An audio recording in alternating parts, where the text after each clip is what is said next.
Vamos estudar a lição 4 da revista número 65 do CTMIT. O tema é o cristianismo levado aos gentios. Sua leitura bíblica congregacional está em Atos 8, de 1 a 8. E a elucidação textual, uma passagem rápida pelo texto, diz o seguinte. O texto começa com o consentimento de Saulo, é a primeira aparição dele na Bíblia, na morte de Estevão, apedrejado por causa da fé em Jesus. Ele é sepultado por anônimos piedosos, Estevão é sepultado por anônimos piedosos que o pranteiam também. Em continuidade à perseguição, Saulo é descrito como assolando a igreja, levando seus membros à prisão sem se importar com os danos pessoais causados às pessoas. Mas isso traz ainda mais expansão do evangelho, uma vez que os dispersos vão anunciando por onde iam. Destaque é feito a Filipe, um dos 7 separados pela igreja para a servir, que se revela um poderoso evangelista, levando a palavra de Cristo a Samaria, e as multidões eram atraídas pelo que falava ao verem os sinais que por meio dele eram operados, tais como libertação de espíritos malignos e curas de paralíticos. Esse conhecimento de Jesus e a experiência de uma nova vida trouxeram grande alegria para aquela cidade. Então o benefício perdido ali em Jerusalém vai para Samaria nesse período, através de Filipe. A introdução, que vai trazer aí a ideia do comentarista sobre o assunto, né, o que ele, da forma como vai tratar, vai falar de deficiências, né, como que a igreja começa com algumas deficiências, as estratégias, tá, e o alcance, então, a partir daí, e depois uma conclusão. Vamos lá, a introdução. Todo início pode ter problemas, ainda mais quando o que se apresenta é totalmente novo, diametralmente oposto ao costumeiro. No início da igreja, o mundo pagão, que estava preso pelo valente e enganador das nações, não imaginava uma tão grande salvação provida, vinha de fora. Essas nações viviam improvisando meios de se salvar, as diversas religiões, né? Entendiam que precisavam se salvar. Os judeus ficaram pasmos ao receberem a notícia de que sua observância ou observação da lei não lhes garantia a salvação que eles pensavam que era deles por direito, ainda mais como observavam errado. A propagação inicial do evangelho simples e eficiente de Cristo no que se propõe pelo mundo conhecido da época vai sofrer essas duas influências e com isso vai ter atraso e retrabalho a fazer. Muito da literatura histórica do Novo Testamento vai mostrar que doutrinas tiveram que ser melhor evidenciadas para corrigir desvios no modo de evangelizar os gentios pelos primeiros cristãos judeus.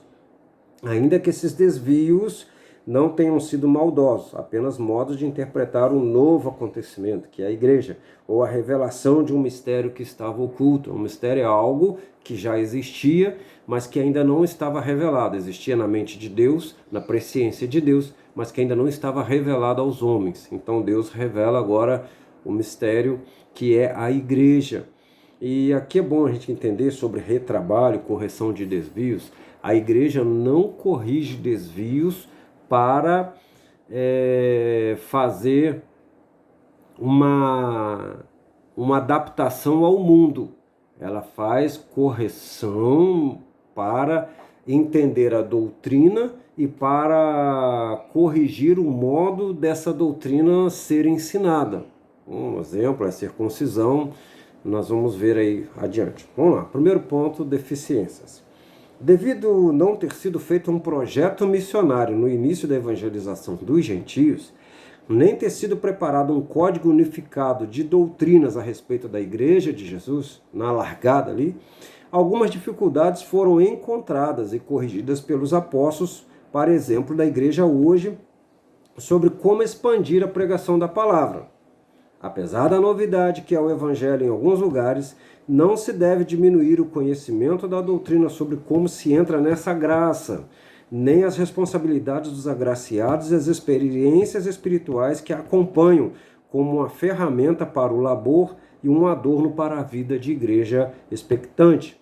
Então, a doação do Espírito Santo, a habitação do Espírito Santo na pessoa, na igreja, é bom a gente entender que é ótimo, mas tem que entender como que isso é feito, tá? É graça, mas o Deus de toda graça exige algo. Como que se entra nessa graça? E isso a gente não pode modificar no sentido de atenuar, de adaptar para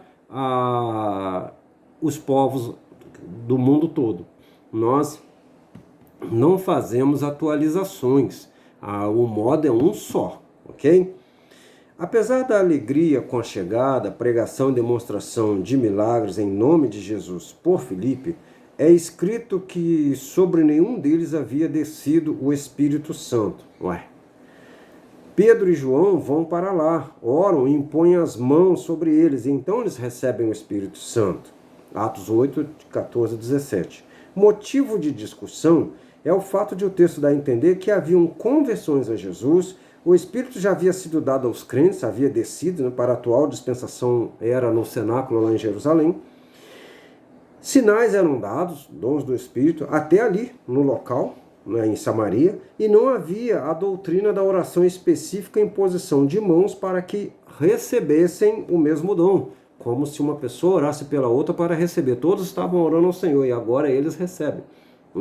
Eles vão orar para que outros recebam, ainda impõem as mãos sobre os samaritanos. Contraste esse acontecimento com o observado na casa de Cornélio, em Atos 10, 44 a 48. Lá, inclusive, ninguém orou por ninguém. Eles receberam o dom do Espírito, que fez Pedro ficar em situação assim. E agora, vocês recebem o dom do Espírito igual a nós, eles não podem receber o mesmo batismo nas águas que nós? Será que Filipe não explicou, então, em Samaria que o dom era para todos que crescem? É uma pergunta. Fica à vontade. Em Éfeso, Priscila e Áquila encontram Apolo, um judeu crente em Jesus e poderoso nas Escrituras, mas que conhecia somente até o batismo de João.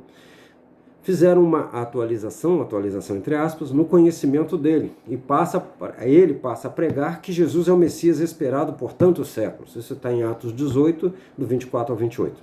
Em outra oportunidade, Apolo estava servindo ao Evangelho em Corinto, e Paulo vai a Éfeso, onde encontra os 12 discípulos que ainda não haviam recebido o Espírito Santo.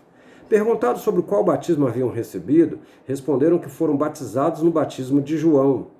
Eles foram também atualizados e batizados em nome de Jesus. A seguir, Paulo impõe-lhes as mãos, o Espírito Santo vem sobre eles e falam em línguas e profetizam. Atos 19, de 1 a 7.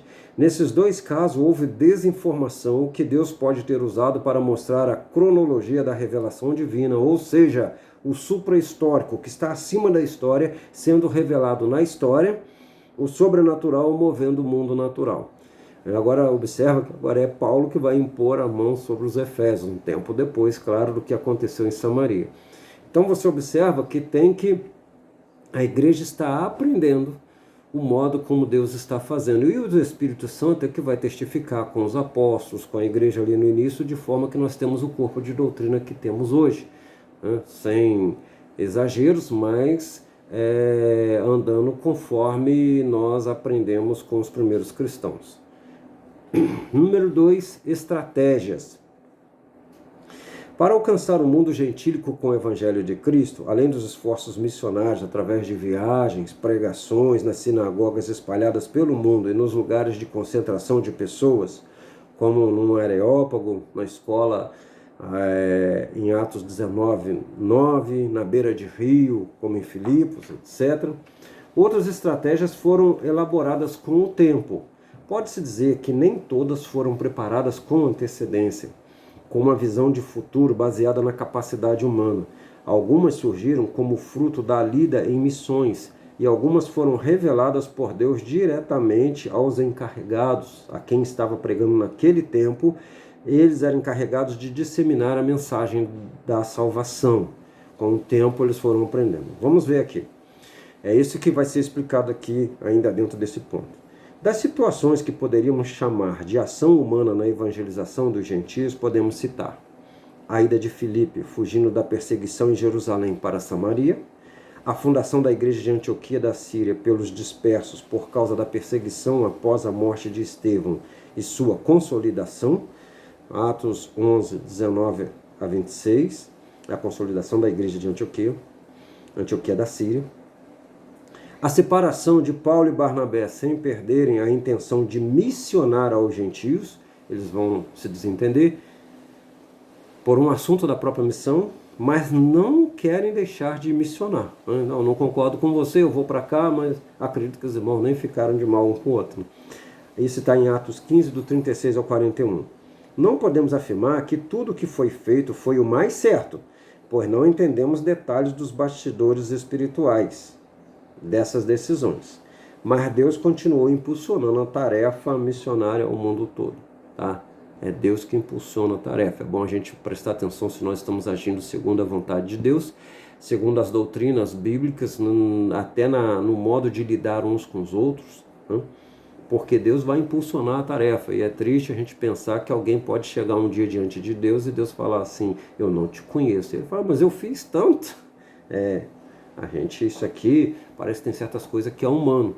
E aí é bom a gente parar para pensar, Deus faria assim? O Espírito Santo faria assim?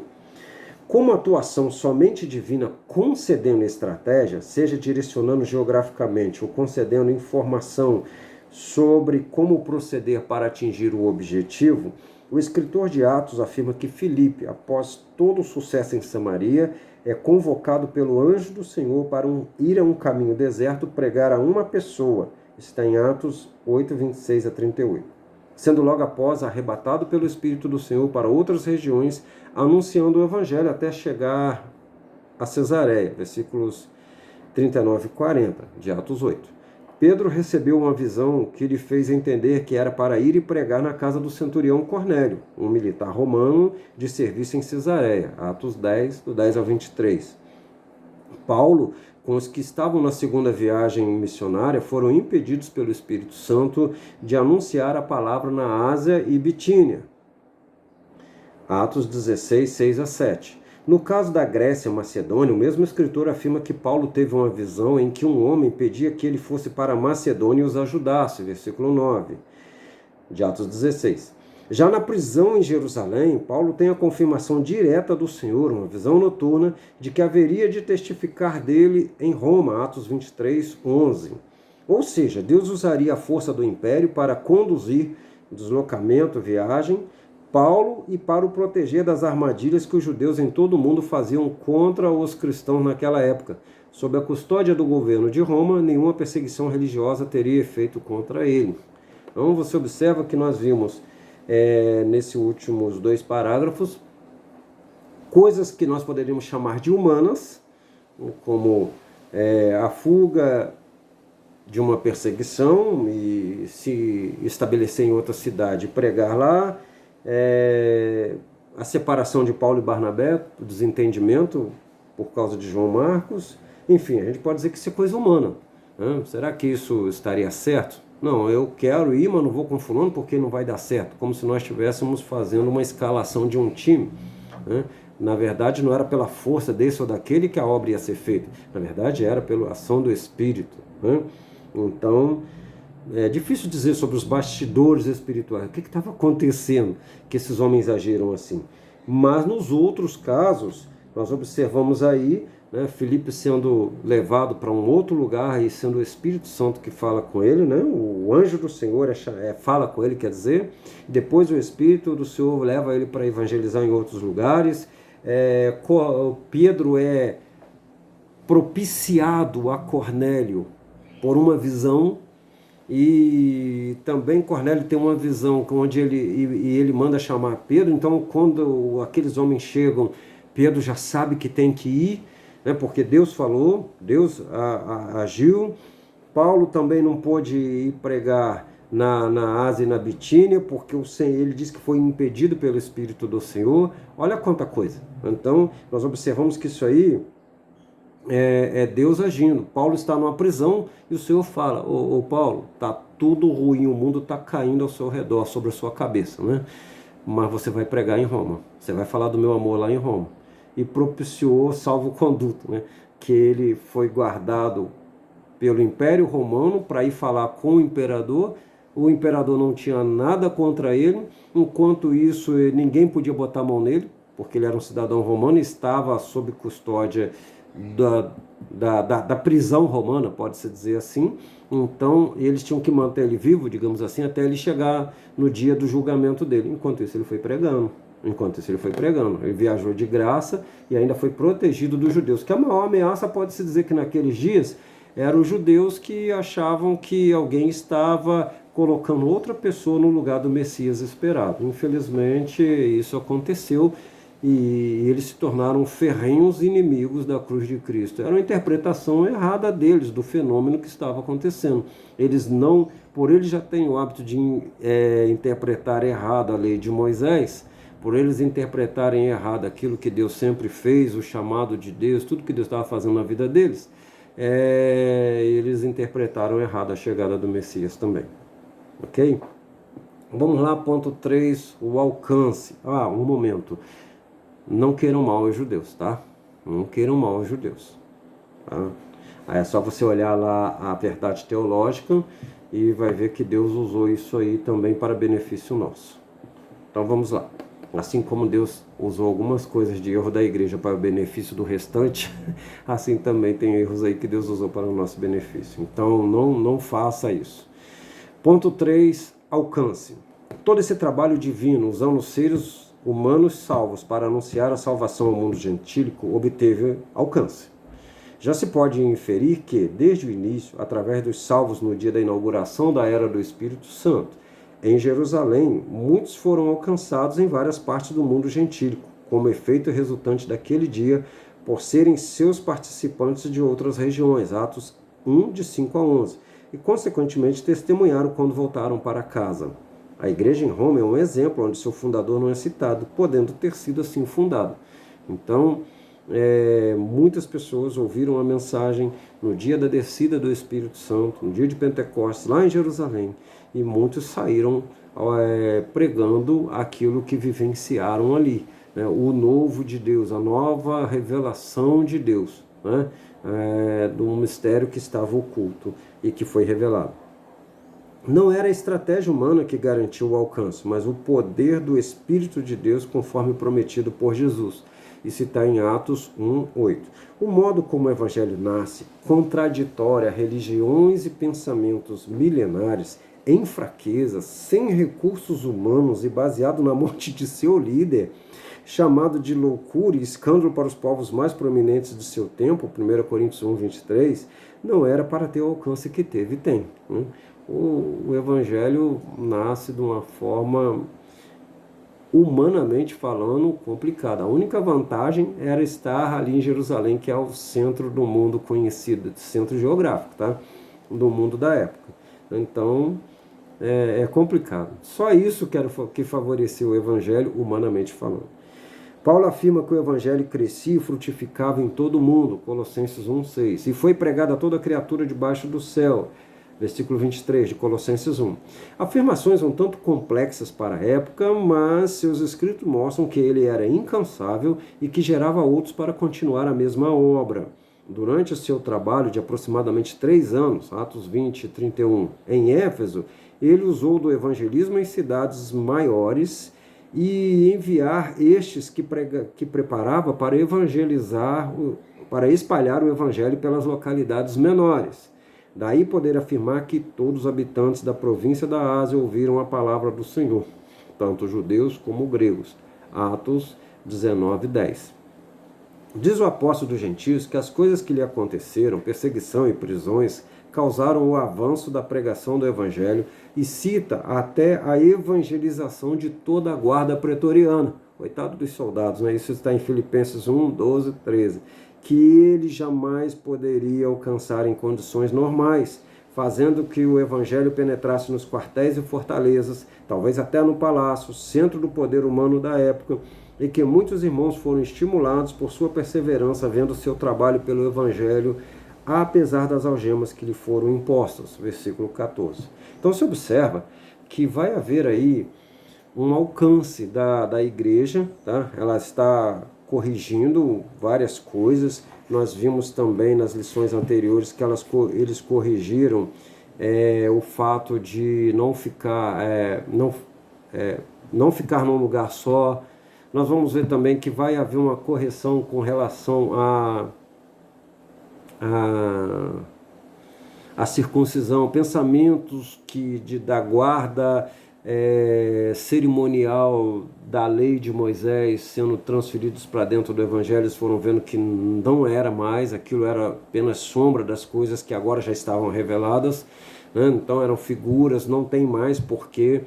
Então eles vão corrigindo isso tudo para o evangelho alcançar o mundo gentílico, não como uma adaptação aos gentios, mas porque o evangelho era esse mesmo, até para os judeus, né? Eles também não tinham mais que guardar aspectos cerimoniais da lei, tá? E isso é muito compreendido se você ler Atos capítulo 15, o primeiro concílio ali em Jerusalém. Você vai entender que eles trataram desse assunto. E aí os missionários, Paulo, Barnabé, Pedro, que já tinha ido na casa de Cornélio, eles vêm para fazer uma reunião em Jerusalém e decidir sobre esse assunto. É muito importante a gente saber disso. Então isso aí é uma correção do erro da igreja, erro humano. Não é uma adaptação para o evangelho ser aceito pelos gentios. Não, o evangelho era isso mesmo na mente de Deus, mesmo para os judeus. Isso que a gente tem que trazer muito, porque senão você vai aceitar hoje que alguém queira fazer uma adaptação na Bíblia para ela ser aceita. Uma adaptação, uma atualização conforme a cultura hoje, conforme o entendimento que as pessoas têm hoje sobre Deus.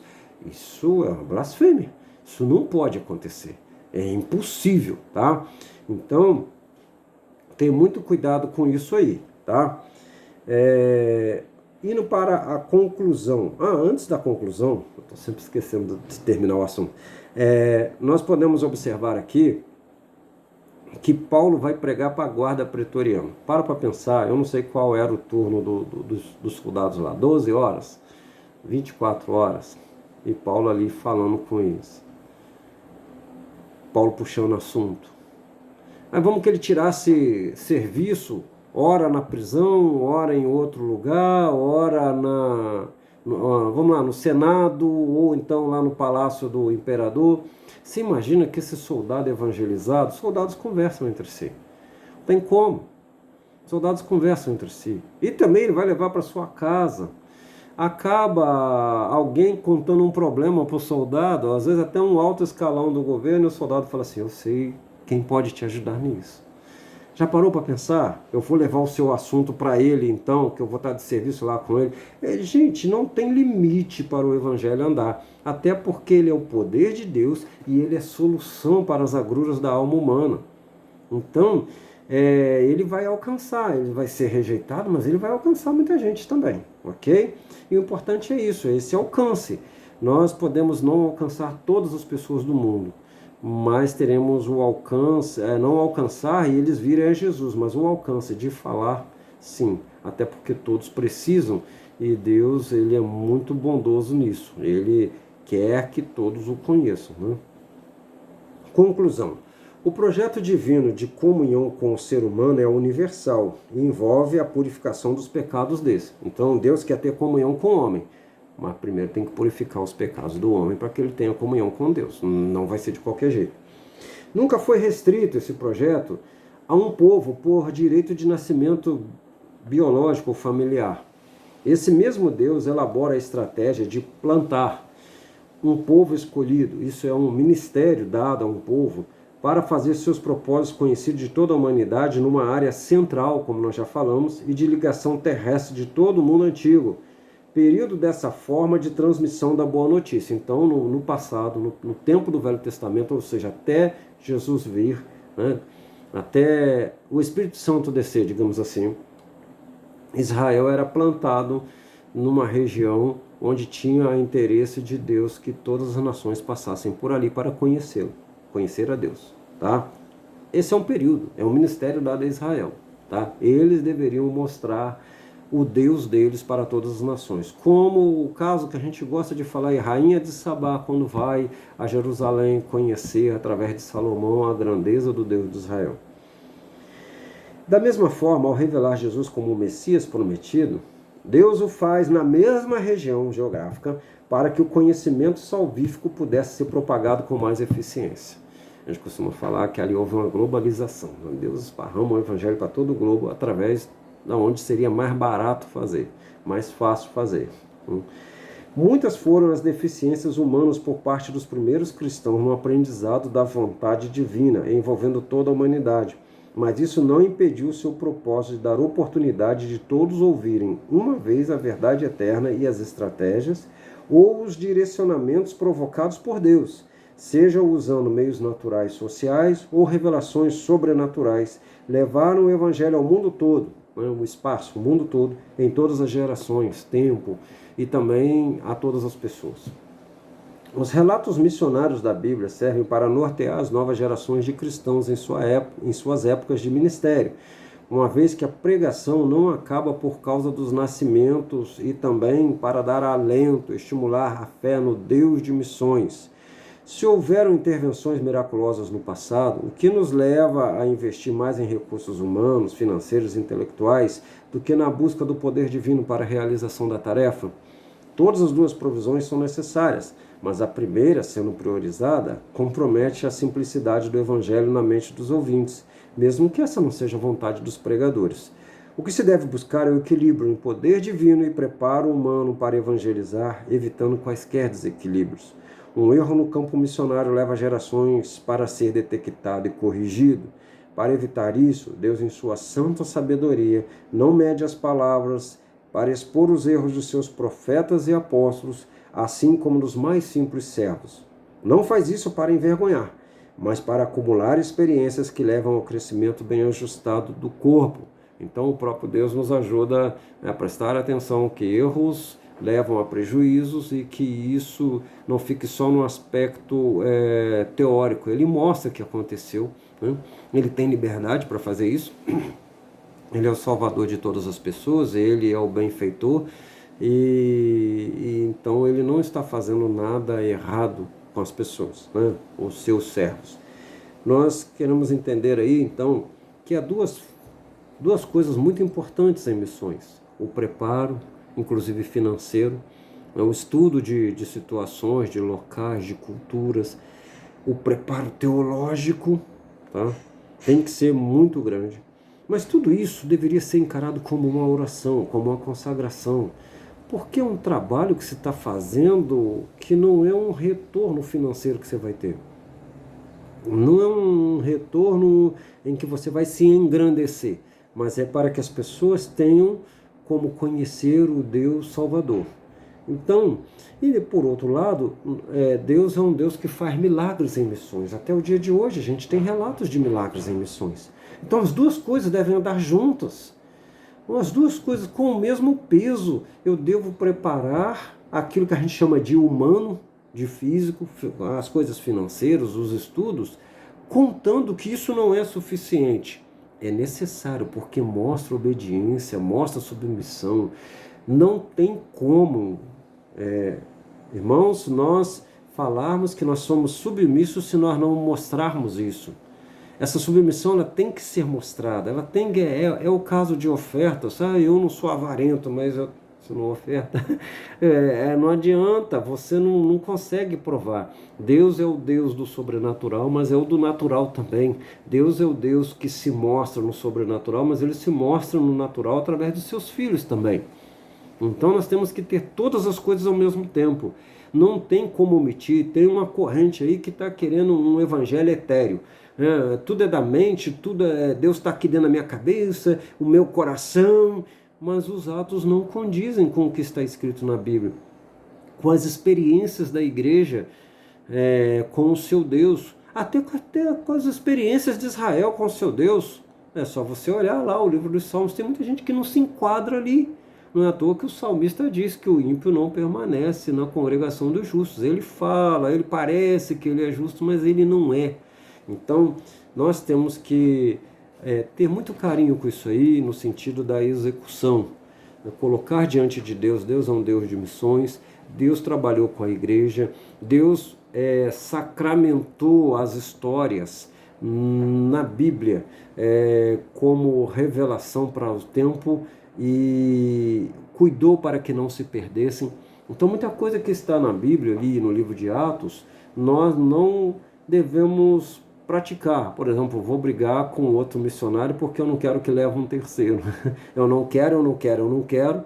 Isso não é coisa que se faça. Nós devemos falar, não, vamos orar até Deus amaciar um dos dois corações, mas a gente não sai para lado nenhum enquanto não resolve isso. Não, fulano não serve para mim. É bonitinho, né? Quando a gente acha que é melhor do que o outro, mas é bíblico. Deus, será que isso é a vontade de Deus? Aí depois de um tempo eu vou entender que foi melhor assim, coisa e tal, mas a mancha ficou. É isso que nós temos que prestar atenção. E será que não houve atrasos por causa disso? A gente nunca vai saber nesse tempo, né? Só quando chegar na glória. Mas lá também a gente vai querer saber disso mais. Mas eu quero só refletir isso aqui, tá? As duas coisas são importantes. As duas coisas são muito importantes. Então, tem um quadro aí na página 24 chamado Para Refletir. Qual foi a missão que Jesus deu a seus discípulos antes de deixar o mundo? Ir por todo mundo, pregar o evangelho a toda criatura. Enquanto você está indo, você está pregando, você está formando discípulos, batizando em nome do Pai, do Filho e do Espírito Santo.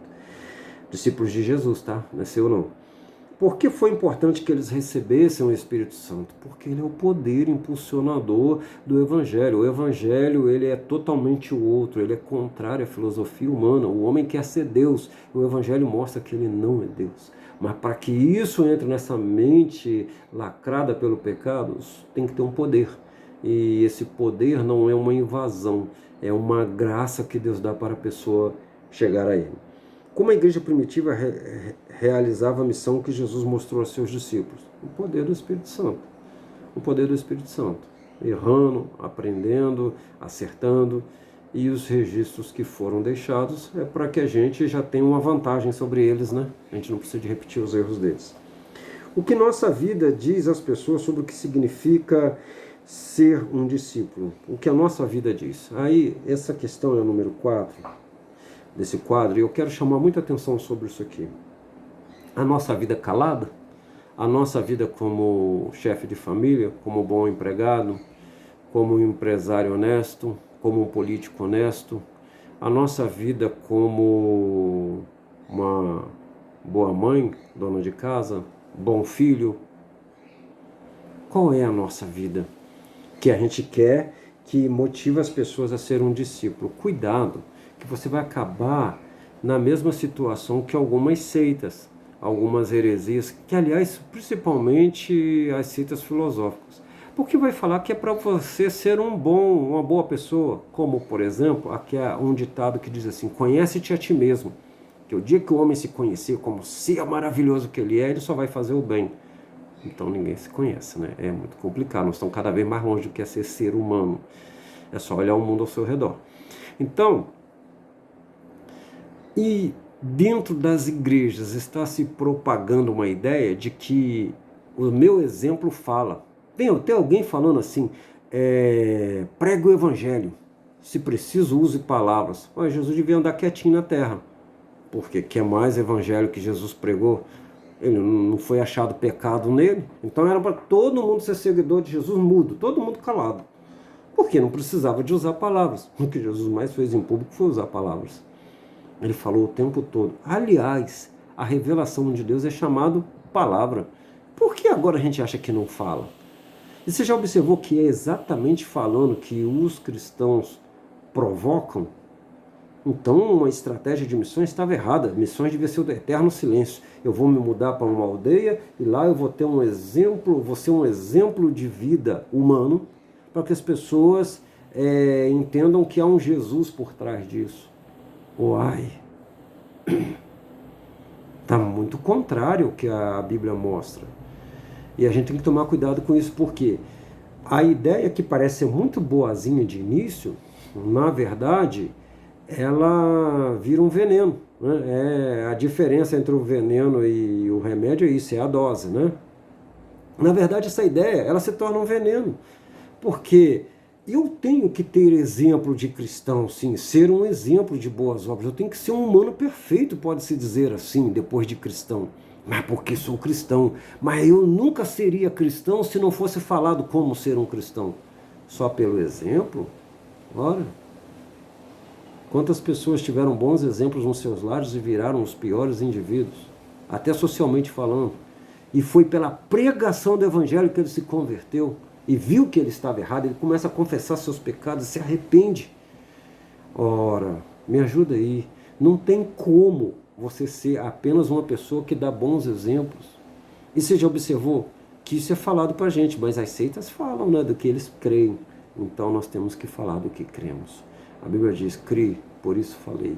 Vamos falar. Não entra nessa, você está fazendo um desserviço ao Evangelho. Muita gente está acreditando nesse negócio da forma mais errada possível. Tá? Da forma mais errada possível. E eu afirmo, que ela não está certa. É bonitinho, mas não se aplica. No Evangelho, não. O Evangelho é fala, é palavra. Né? Até aquela ideia de que uma imagem vale por 1000 palavras. Jesus devia ter desenhado a Bíblia, ao invés de ter falado. Né? Os apóstolos, ao invés de escrever, deviam desenhar. Né? Seria até mais fácil para a gente saber como fazer o templo de Salomão se ele tivesse sido desenhado. O templo de Ezequiel, o templo do milênio deveria estar desenhado. Né? Aquilo ali é difícil de entender. Né? A Arca da Aliança desenhadinho. Não temos desenho. Olha, e é uma coisa que a gente tem que parar para pensar. Esse ponto 4, para refletir, da página 24 da revista. Eu acho isso muito relevante, a gente tem que prestar atenção nisso aí. A pergunta 5, de que maneira o nosso jeito de realizar a missão ajuda outras pessoas a tornarem-se discípulos? É relacionado à primeira, a santidade, e também o modo como nós nos servimos de missões, tanto o missionário como aqueles que são os que patrocinam missões. Né? Seu filho, as gerações, né, os jovens de hoje, eles teriam coragem de ser missionário enviado pela sua denominação? Será que eles entendem que eles teriam que ter a preocupação com as almas, mas não exatamente com a vida deles, com o que comer, com o que beber, com o que vestir? Tem sido ensinado na sua igreja que missões é uma realidade ainda hoje? Sempre será? Sempre vai nascer gente? Sempre vai haver perseguição e alguma perda em algum lugar e depois o missionário tem que ir lá e refazer a união entre o que se conheceu de Jesus e o que se perdeu em uma geração? Parece que determinada geração perde o evangelho em alguma região e ali fica um bolsão de gente que não conhece, sendo que na própria Bíblia diz que o mundo já conheceu a Cristo. Por que algumas pessoas hoje não conhecem? Por que tem línguas que não falam? Por que isso está tão atrasado assim? Por que missões sempre recebem as piores ofertas na igreja? Sempre um pouquinho, sempre as moedinhas. Por que missões não é tratado com maior relevância em nossas igrejas?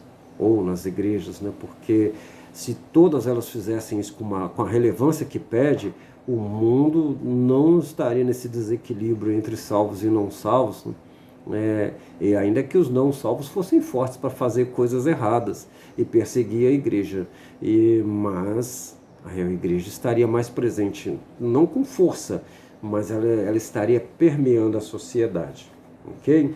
Essa é a nossa lição 4, e tem aí os textos da leitura semanal, né, para serem lidas pelo aluno, também professores, porque elas conduzem à lição.